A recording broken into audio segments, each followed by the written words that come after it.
Yes, just like that. This will be more than enough to assassinate Varka. I'm going to assassinate Varka.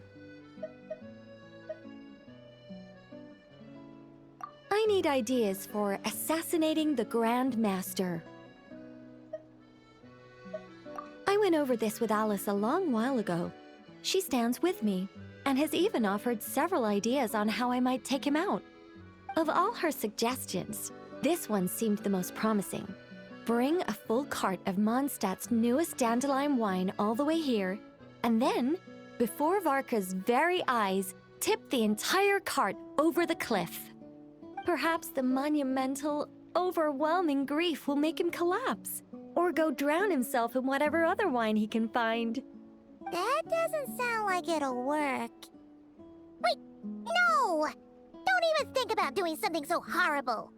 When writing a novel, the author, naturally, seeks to be as extravagant as possible, especially when writing detective novels. If the opening lacks a striking turn, how is the rest of the plot meant to unfold?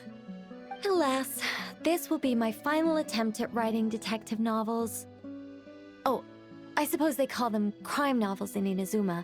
In any case, they all tell of crime. There's hardly a meaningful distinction. I also discussed it with Barbie, but our novel writing sessions always evolve into crime planning sessions. Methods of crime and puzzles of deduction.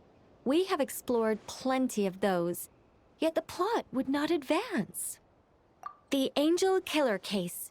Try as they might, the culprit remained elusive. The desperate detective rushed into the crowd, then shouted the revered names of the 4 great rulers at the sky. Whoosh! Pitter-patter. Boom! Detective and murderer reduced to ash. What kind of writing is that? Doesn't that leave no room for deduction at all? Of course there is. It was only through painstaking deduction that the detective finally discovered the names of the 4 great rulers, learning also that shouting them at the sky would inevitably reduce one to ash. My point exactly. Simply deducing who the culprit is has become dreadfully unoriginal. The subject of one's deductions must be something more creative. I even thought of having a Seelie detective, an angel who, longing to become a detective, became a Seelie, and by some twist of fate, ended up as a detective's assistant.